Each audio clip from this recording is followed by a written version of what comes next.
The Rundown, Part 12, a Farlost story by John Miro. Twilight fell upon the darkening road. I found myself again alone. Street lights went out by one, by two, by three. Now reveled in the shadows that had grown. Yes, I reveled in the darkness I had known.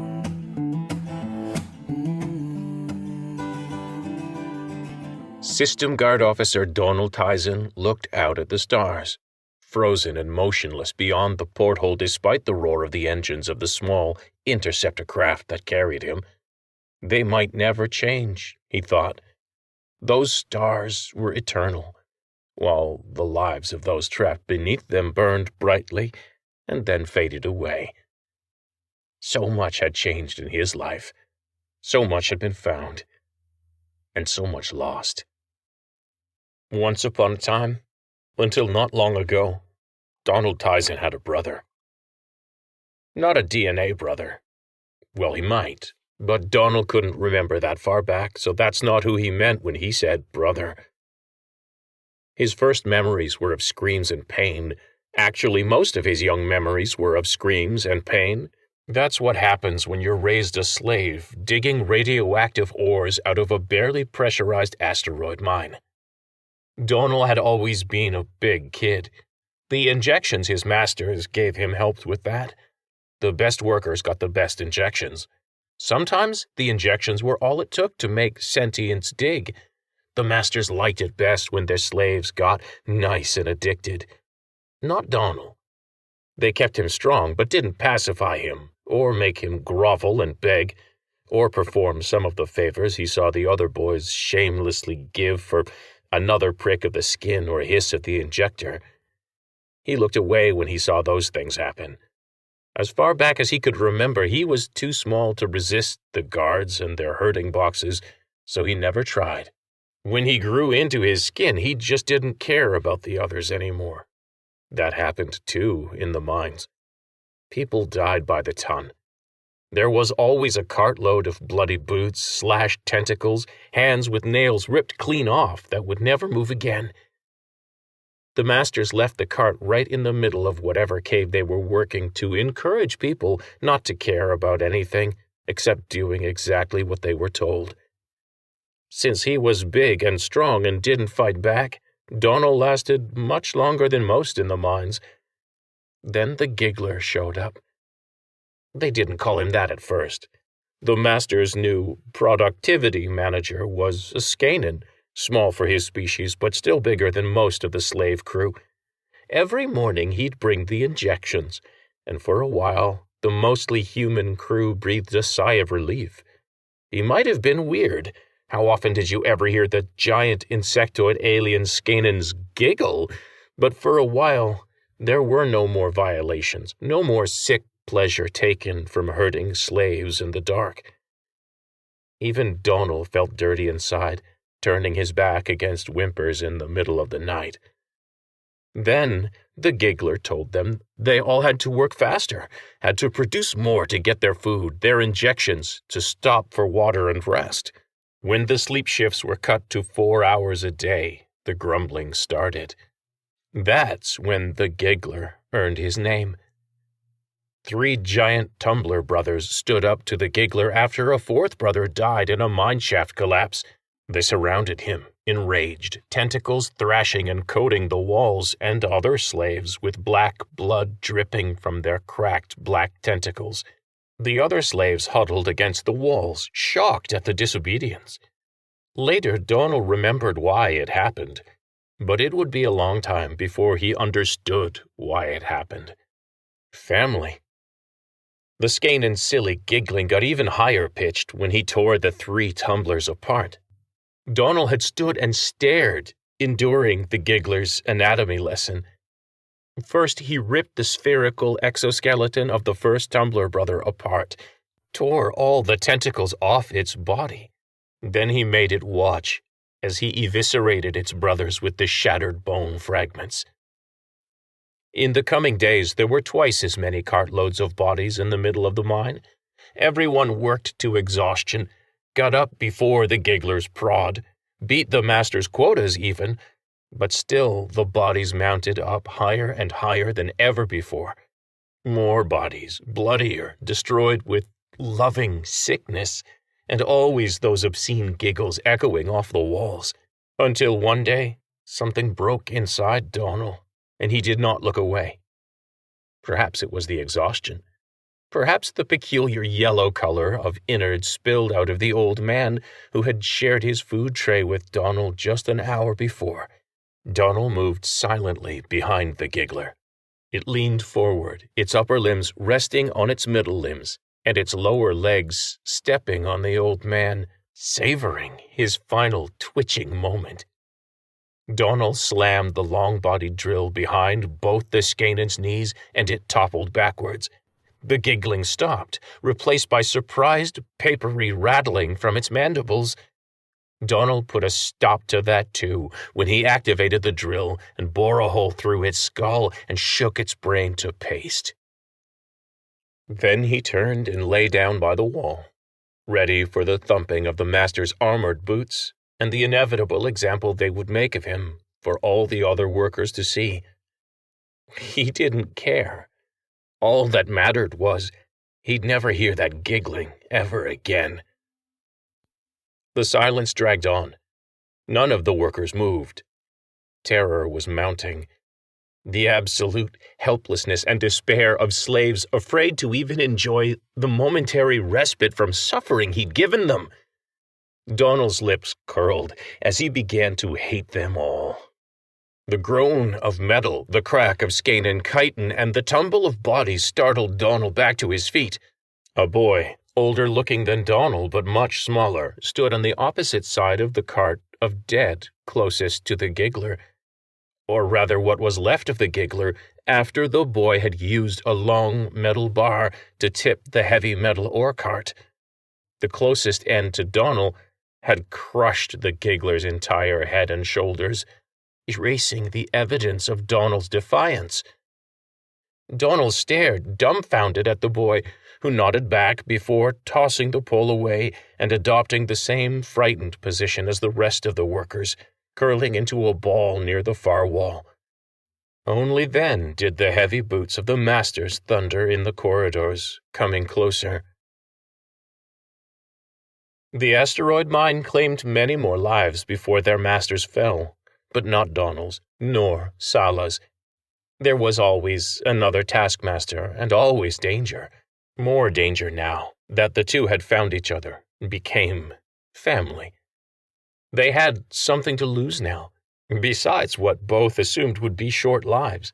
They learned about each other, created signals and gestures to communicate even under the most watchful of taskmasters' eyes. Sala was smart, and he could always think up ways to shift a heavy load without breaking their bodies. He befriended some taskmasters when it made the workers' lives easier, and made fools out of the others to raise the spirits of the crew. He even convinced the others to part with their precious injections, a few golden teeth and exoskeleton rings, and used them to set up another cruel taskmaster as a thief in the eyes of the masters. He was never seen again after the shift when Donal slipped the precious treasures into the cruel taskmaster's pack. Sala was smart, but he was also a smart-ass, sarcastic and cocky. Donal saved him from beatings more than once over the years, and even delivered one when he had to prevent a mob from doing the same and surely killing this man he now thought of as his brother. They lived. They eked out laughter and even a small amount of joy from their horrible existence. They survived, right up until the day the System Guard came. 27 years passed since the System Guard killed the Masters and claimed the resource-rich asteroid on the fringes of the Winterbelt as their own. Donal and Sala's lives completely changed, but their bond never did.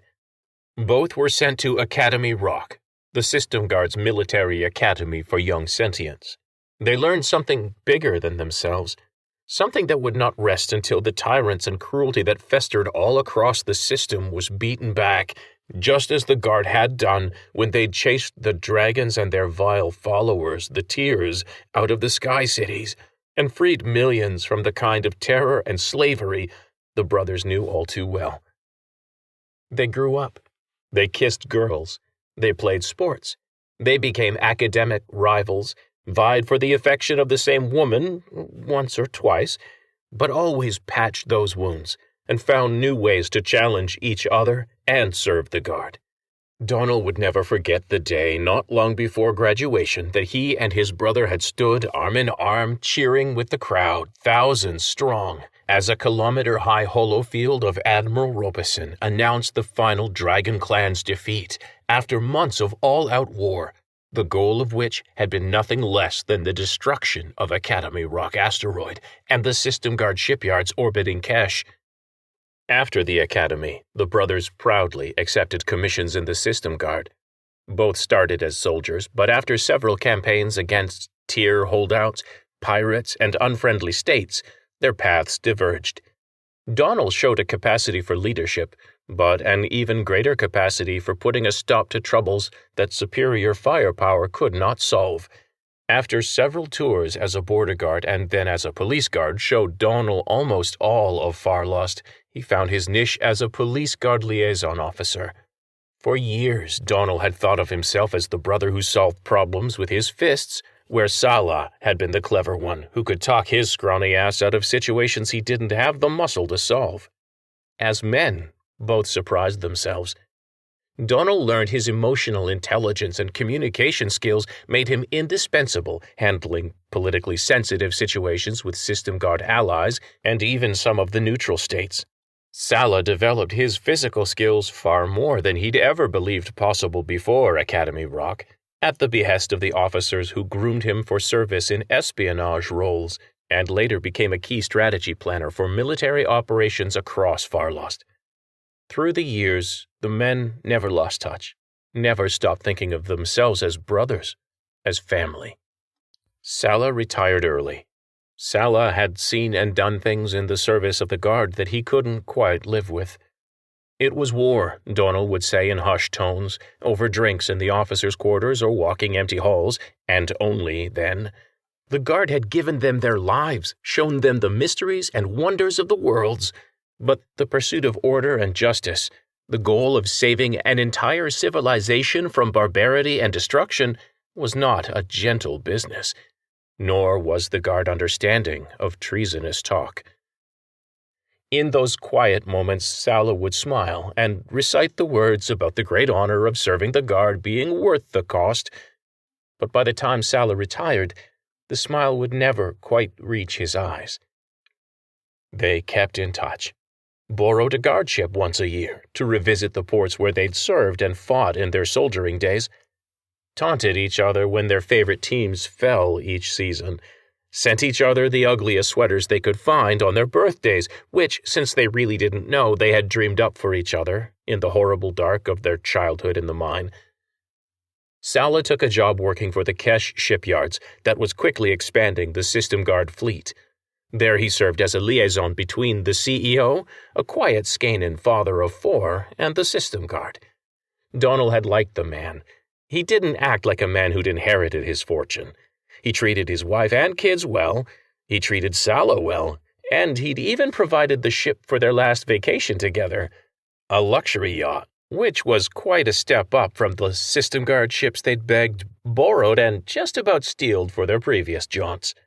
Donal laughed, remembering how he and Salah had made it their mission to empty every single bottle in that ship's bar.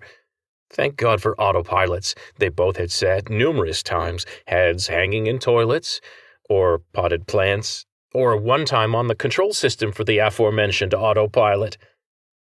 His smile flatlined, remembering the next time he saw his brother.